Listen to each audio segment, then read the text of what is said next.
రూపాంతరమను ఆత్మీయ కార్యక్రమానికి యేసుక్రీస్తు ప్రభు పరిశుద్ధ నామమున మీలో ప్రతి ఒక్కరికి శుభాలు అండ్ స్వాగతం. ఈ దినం మనము వాక్యం నుండి నేర్చుకోబోయే సత్యం మత్తయి సువార్త 16వ అధ్యాయం 21వ వచనం నుండి అనుగ్రహించబడింది. మాథ్యూ 16:21. మత్తయి సువార్త 16వ అధ్యాయం 21వ వచనం మీ బైబిల్లో మీరు గమనించండి. అప్పటి నుండి తాను యెరూషలేమునకు వెళ్ళి పెద్దల చేతను, ప్రధాన యాజకుల చేతను, శాస్త్రుల చేతను అనేక హింసలు పొంది చంపబడి 3వ దినమున లేచుట అగత్యమని యేసు తన శిష్యులకు తెలియచేయ మొదలుపెట్టగా. ప్రార్థనలో ఏకీభవించండి. పరిశుద్ధుడు, ప్రేమ స్వరూపుడు అయిన మా తండ్రి, నీ వాక్యమును మేము కలిగి ఉండటం మా ధన్యత. నీ వాక్యము మీ ఆత్మ ద్వారా మాకు బోధింపబడటం మా ధన్యత. అండ్ నీ వాక్యానికి మమ్మల్ని మేము అప్పగించుకొని జీవించుటకు మీరు మాకు కృపనిచ్చుట మాకు ధన్యత. ఆ ప్రకారము వినుచున్న ప్రతి ఒక్కరిని మీరు రక్షించి రూపాంతరపరిచి దీవించమని యేసు ప్రభు నామమున ప్రార్థిస్తున్నాం తండ్రి. ఆమెన్. సో మత్తయి సువార్త 16వ అధ్యాయం 21వ వచనం. అండ్ దాంట్లో కూడా ముఖ్యముగా మనం ఈ పూట గమనించాల్సింది, ధ్యానించాల్సింది ఏంటి అంటే అక్కడ ఒక పదం ఉంది, అగత్యము అనేటువంటి తెలుగు పదం. ఇంగ్లీష్లో నెసెసరీ అనేటువంటి పదం. సో ప్రభు అయిన యేసు తన శిష్యులతో మాట్లాడుతున్నప్పుడు వారికి ఆయన కాలానుగుణంగా అంటే సమయానుసారంగా దేవుడి చిత్తమును బయలుపరుస్తున్నాడు, బోధిస్తున్నాడు, వారిని సిద్ధపరుస్తున్నాడు. తాను కూడా దేవుడి సంకల్పాన్ని సంపూర్ణము చేయడానికి ముందుకు సాగిపోతున్నాడు. ఈరోజు మన అంశం ఏంటంటే ఇట్ ఈస్ నెసెసరీ, అగత్యము. సో దాంట్లో 3 సత్యములను బ్రీఫ్గా మీతో పంచుకుంటాను. మొదటిది క్రైస్ట్స్ వర్దినెస్, క్రీస్తు యొక్క అర్హత. ఆయనకున్నటువంటి అర్హతను బట్టి ఆయన ఈ యొక్క ఆధిక్యతను కలిగి ఉన్నాడు. అండ్ మనందరికీ దీన్ని ఆశీర్వాదంగా, నిత్య ఆశీర్వాదంగా మార్చగలిగాడు. సో మీరు గమనిస్తే ప్రారంభంలో మత్తయి సువార్తికుడు ఇట్లా రాశాడు, అప్పటి నుండి అని.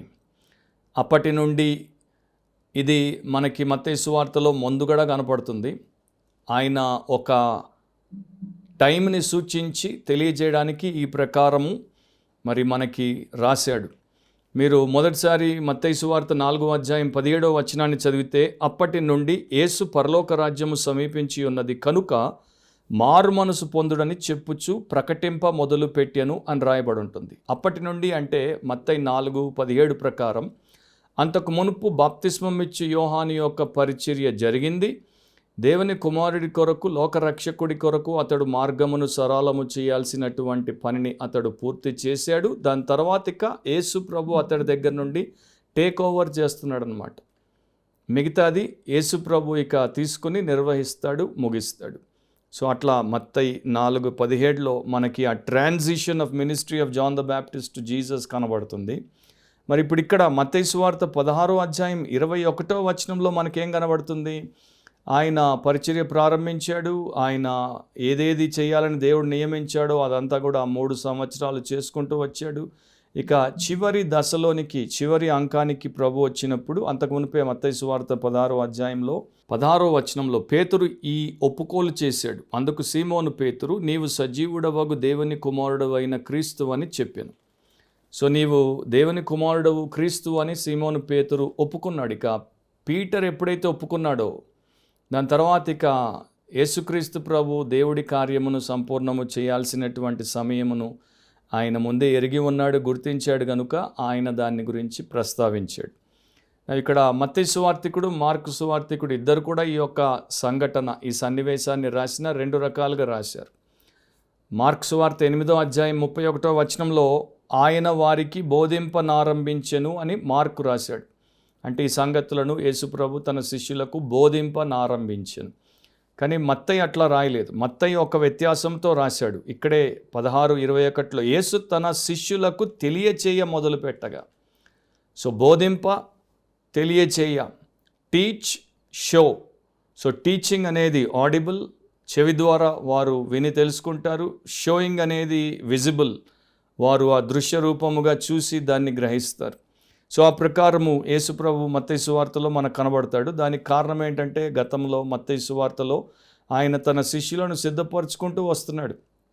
అండ్ కొన్ని సన్నివేశాలను కూడా వారి కళ్ళ ముందు పెట్టాడు. ఫర్ ఎగ్జాంపుల్ రెండింటిని నేను మీకు జ్ఞాపకం చేస్తాను. మత్తయి సువార్త 9వ అధ్యాయం 15వ వచనంలో యేసు, పెండ్లి కుమారుడు తమతో కూడా నుండు కాలమున పెండ్లి ఇంటి వారు దుఃఖపడగలరా? పెండ్లి కుమారుడు వారి యొద్ద నుండి కొనిపోబడు దినములు వచ్చును, అప్పుడు వారు ఉపవాసము చేతురు. సో తాను తన శిష్యుల నుండి కొనిపోయే సమయం త్వరలో ఉందని వారికి ఈ యొక్క ఉపమానం ద్వారా చెప్పాడు. తర్వాత మత్తయి సువార్త 12వ అధ్యాయం 40వ వచనంలో చూస్తే, యోనా 3 రాత్రింబగళ్ళు తిమింగలము కడుపులో ఏలాగుండెనో అలాగు మనుష్య కుమారుడు 3 రాత్రింబగళ్ళు భూగర్భములో ఉండును.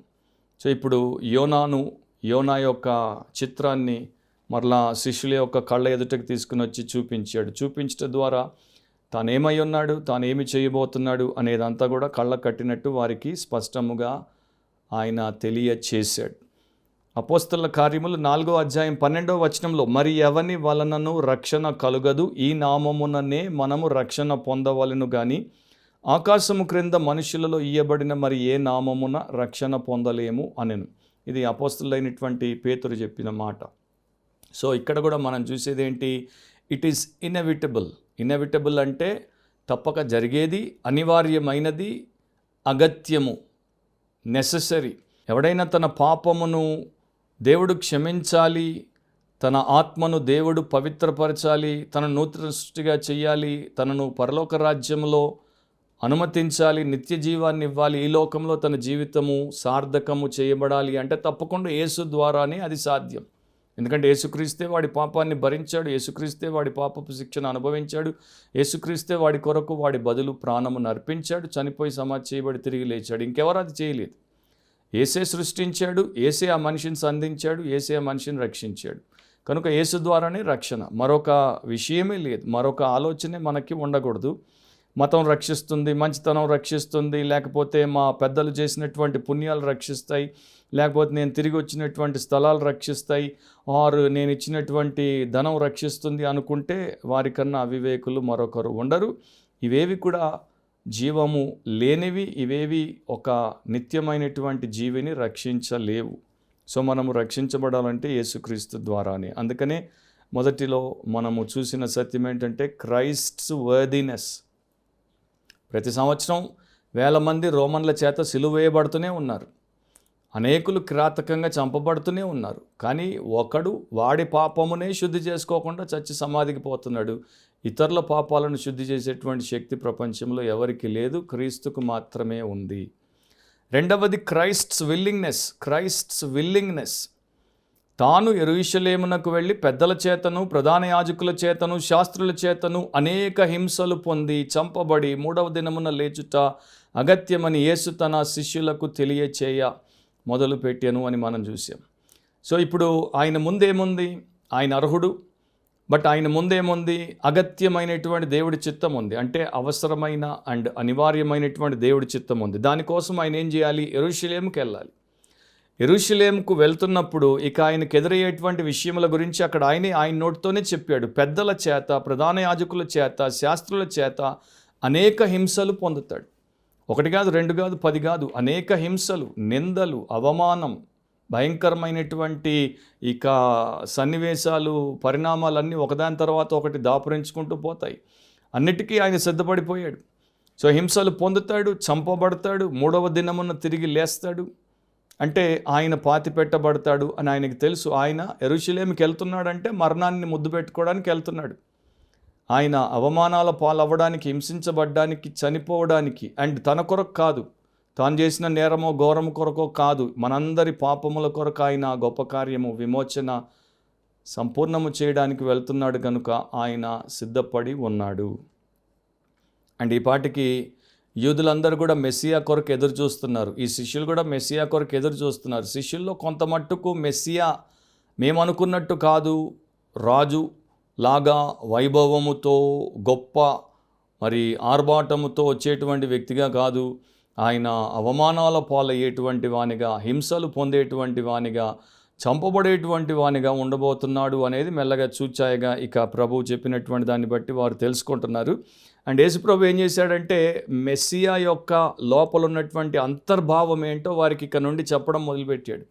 వారికి పూర్తిగా అర్థం కాలేదు, బట్ ఆయన చెప్పడం, వారు దాన్ని మెల్లమెల్లగా చూస్తున్నారు, కానీ దాన్ని అంగీకరించడం వారికి చాలా కఠినంగా ఉండింది. కానీ ప్రభు చెప్పాడు, అగత్యం అది, దేవుడు నిర్ణయించాడు, నేను దానికి ఒప్పుకునే ఈ లోకానికి దిగి వచ్చాను. ఇక మీరు ఇష్టపడినా మీరు ఇష్టపడకపోయినా, అంగీకరించినా అంగీకరించకపోయినా, కాదన్నా అవునన్నా దాంతో సంబంధం లేదు. ఆయన చెప్పింది నేను చేస్తాను. సో యెరూషలేముకు వెళ్ళి దేవుడి యొక్క ధర్మశాస్త్రానికి సంబంధించినటువంటి నీతిని సంపూర్ణం చేస్తాడు, దేవుడిని తృప్తిపరుస్తాడు, ప్రవచనాలను నెరవేరుస్తాడు, పాపులను రక్షిస్తాడు.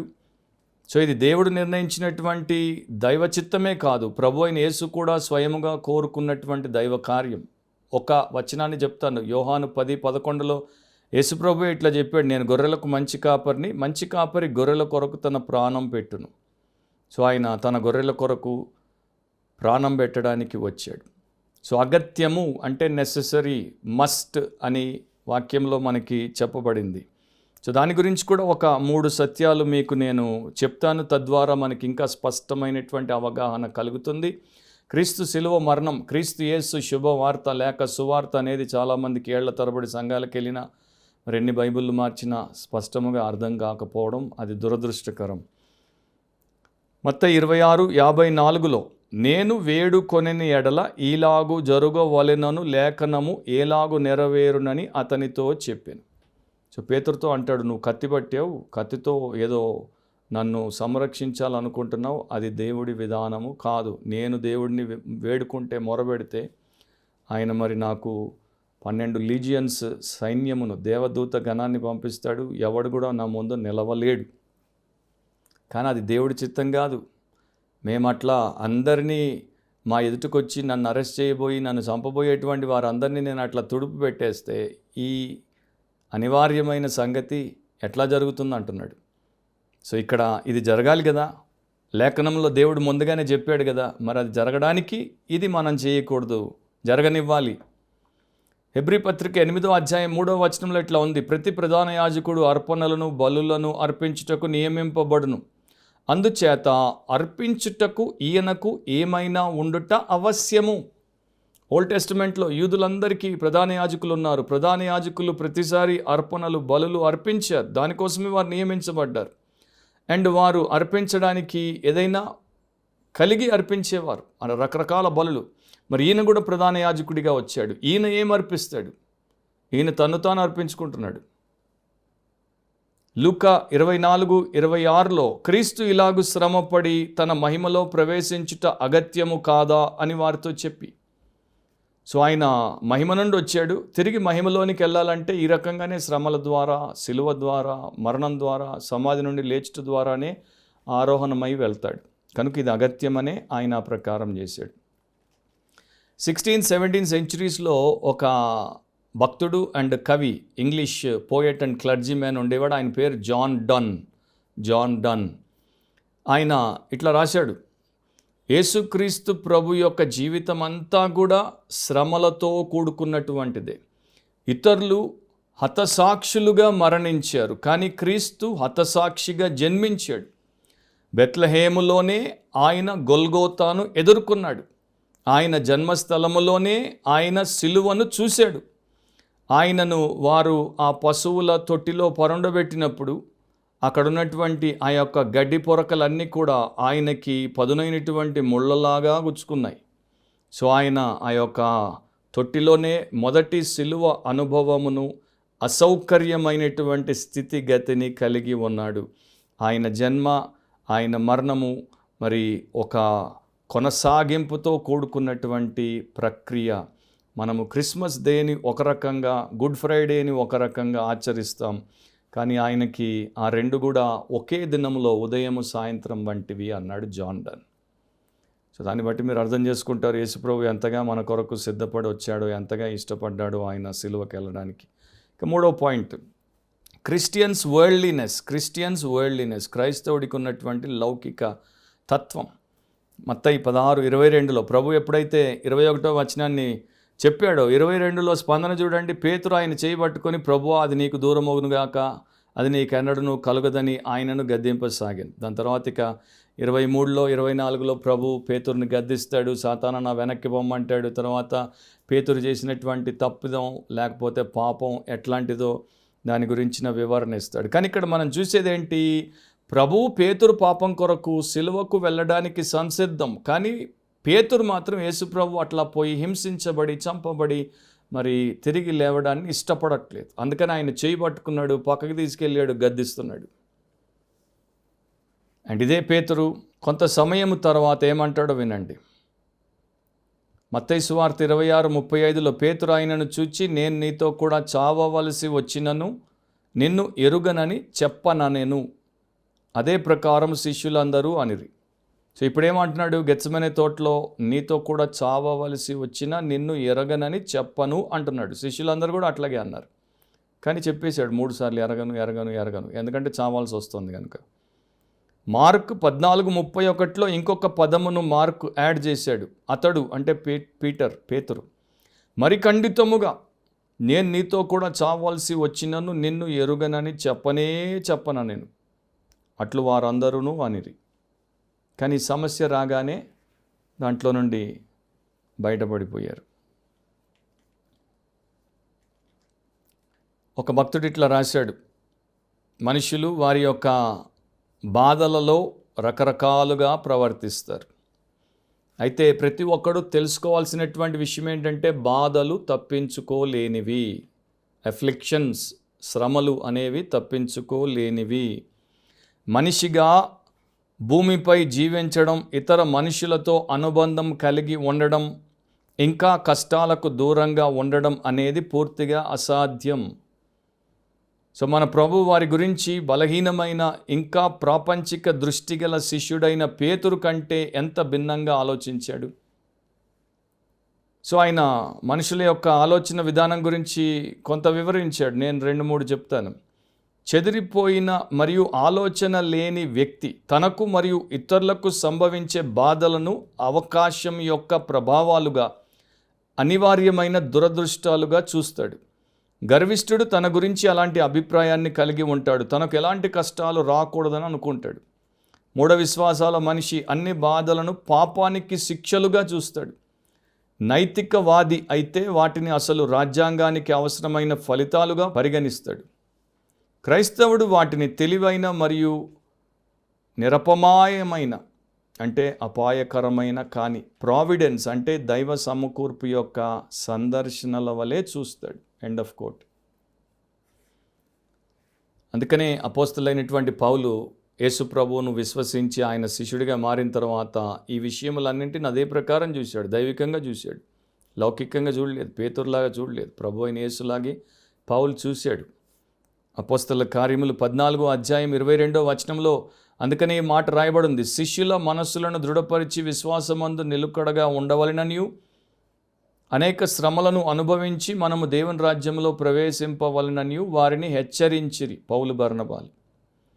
సో శిష్యుల మనసులను దృఢపరిచారు, విశ్వాసంలో నిలకడగా ఉండమన్నారు, అనేక శ్రమలను అనుభవించమన్నారు. కానీ ఒకటైతే చెప్పారు, ఎంత జరిగినా కూడా ఖచ్చితంగా మనము దేవుడి రాజ్యంలో ప్రవేశిస్తాం. యేసుప్రభు ఎట్లా మహిమలోనికి అగత్యముగా ప్రవేశించాడో ఆయన యందు విశ్వాసం ఉంచిన మనం కూడా అగత్యముగా దేవుడి రాజ్యంలోనికి ప్రవేశిస్తాం. కానీ ఇనెవిటబుల్ ఏంటి, అగత్యం ఏంటి అంటే అనేక శ్రమల ద్వారానే ఇది జరిగేది. శ్రమల్ని తప్పించుకుంటే మహిమలోనికి ప్రవేశం ఉండదు. సో ఈరోజు చాలామంది శ్రమలే ఉండవు, శ్రమలే లేవు అనేవారు ఎక్కడికి పోతారో వారిని అడిగి తెలుసుకోండి. సో దేవుడి రాజ్యంలోనికి మనం వెళ్తాము. ఇంకో రకంగా చెప్పాలంటే ఇది గ్యారంటీడ్ గ్లోరీ అన్నమాట. ఎవరైతే సఫరింగ్ నుండి బయటకు వస్తారో వారికి దేవుడు గ్లోరీని గ్యారంటీ ఇస్తున్నాడు. తప్పకుండా మీరు మహిమలో ప్రవేశిస్తారు.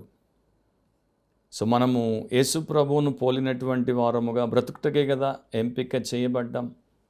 ఎవడైనా నన్ను వెంబడింప కోరిన యెడల తన్ను తాను ఉపేక్షించుకొని తన సిలువను ఎత్తుకొని నన్ను వెంబడించవలెను అని మత్తయి 16:24లోనే దీని కొనసాగింపులోనే ప్రభు అయిన యేసు పలికాడు. సో స్వంతమును ఉపేక్షించుకొనుట, సిలువనెత్తుకొనుట, ఆయన్ని వెంబడించుట ఇది అనివార్యం.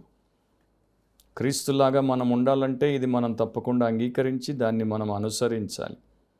ఓ భక్తుడు ఇంకొక క్రైస్తవుడితో ఇట్లా అంటున్నాడు, ఎప్పుడైనా నీ కుమారుడు నీ దగ్గరికి వచ్చి, నాన్న నేను భవిష్యత్తులో పరాయి దేశానికి వెళ్తాను, అక్కడ నేను మిషనరీగా దేవుడి సేవ చేస్తాను, వారి భాష నేర్చుకుంటాను, వారికి నిత్య రక్షణ సువార్తను ప్రకటిస్తాను అని అంటే అతడి భుజం మీద చేయి పెట్టి అతన్ని నీవు అడ్డు చెప్పి అతన్ని కృంగతీయకూడదు.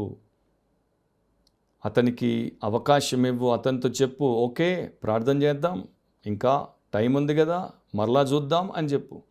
అతడు నిజంగా సీరియస్గా ఉంటే మళ్ళీ కొన్నేళ్ళకి వచ్చి చెప్తాడు, నాన్న నేను పరాయి దేశానికి వెళ్తాను, నేను అక్కడ అన్యులకు సువార్త చెప్తాను. మళ్ళా భుజం మీద చేయబెట్టి అతన్ని కృంగదీయద్దు, కాదు కూడదు అనొద్దు. మళ్ళా చెప్పి ఇంకా టైం ఉందిగా, దేవుడు పంపేంత వరకు ప్రార్థన చేద్దాం, దేవుడి చిత్తమైతే చూద్దాం. అట్లాగే నువ్వు చెయ్యాలి. కానీ నిన్ను నేను కన్నది, నిన్ను నేను పెంచింది, నీకు నేను చదువు చెప్పించింది, నేను ముసలోడిని అయినప్పుడు నన్ను చూసుకుంటావని, నన్ను వదిలేసి నువ్వు పడుచుతనం రాగానే, నేను ముసలితనంలోనికి రాగానే నువ్వు పరాయి దేశానికి వెళ్తే అట్లా, ముక్కు మొహం తెలియని వాళ్ళ కోసం నీ జీవితాన్ని ఖర్చు పెడితే అట్లా, నిన్ను కన్న తండ్రి సంగతి ఏంటి, నిన్ను కన్న తల్లి సంగతి ఏంటి, వాళ్ళు నీ మీద పెట్టిన సొమ్ము సంగతి ఏంటి అనేటువంటి మాటలు ఎప్పుడైతే నువ్వు మాట్లాడతావో అప్పుడు నువ్వు దేవుడి చిత్తాన్ని అడ్డగిస్తున్నావు. అండ్ దేవుడి యందు విశ్వాసం ఉంచి విధేయత చూపాలనుకున్నటువంటి ఒక యవనస్తుడిని నీవు అనగదొక్కుతున్నావు, జాగ్రత్త అన్నాడు. అండ్ అదే పందాలో ఇంకో మాట చెప్పాడు, కొన్నిసార్లు భర్తలు బాగా దేవుడి కోసం ఈ పని చేద్దాం, ఆ పని చేద్దాం, లేకపోతే ఇంత సొమ్ము ఇద్దాం, అంత కానుకిద్దాం అంటే భార్యలు అడ్డుపడతారు. ఏంటి ప్రతి వారం నువ్వు ప్రతి పూట పోయి చర్చిలో పని చేయాల్సిందేనా, అంత సమయం ఉండాల్సిందేనా, నీకు ఫ్యామిలీ వద్దా, నీకు భార్యను బయటికి తీసుకెళ్ళాలి, హోటల్లో భోజనం పెట్టాలనే బుద్ధి లేదా అనేసి అడ్డం పడతారు. ఉన్నదంతా ఊడ్చి చర్చికి ఇచ్చేస్తే రేపు నాగతి నా పిల్లల గతి ఏం గాను, నువ్వు ఎంతకాలం ఉంటావో ఎవరికి తెలుసు అని అన్నప్పుడు వారు ఇద్దాం అనుకున్న దాంట్లో అది గండి పడుతుంది. సో ఇట్లా చేసినటువంటి వారు దేవుడి చిత్తానికి అండ్ దేవుని యొక్క కార్యములకు అడ్డంకులను కలిగిస్తున్నారు, దైవికంగా ఆలోచించే వారిని అనుస్తున్నారు అని ఆ భక్తుడు అన్నాడు. సో అట్లా ఎవరూ ఉండకూడదు. ఎందుకంటే నీ కొరకు నా కొరకు మన ప్రభు అయిన యేసుక్రీస్తు అనేక హింసలు పొంది చనిపోయి సమాధి చేయబడి ఆయన తిరిగి లేచి మన రక్షణ కొరకు ఇంత కార్యం చేసినప్పుడు మనం ఆయన కొరకు జీవించుటకు, ఆయన కొరకు ఆయన ఏర్పాటు చేసినటువంటి ఆ యొక్క అనుభవాల గుండా వెళ్ళుటకు ఎప్పుడు కూడా మనము వెనుకాడకూడదు, ఆయాసం అనుకోకూడదు, దాన్ని బట్టి మనము దేవుడికి వ్యతిరేకంగా మాట్లాడకూడదు.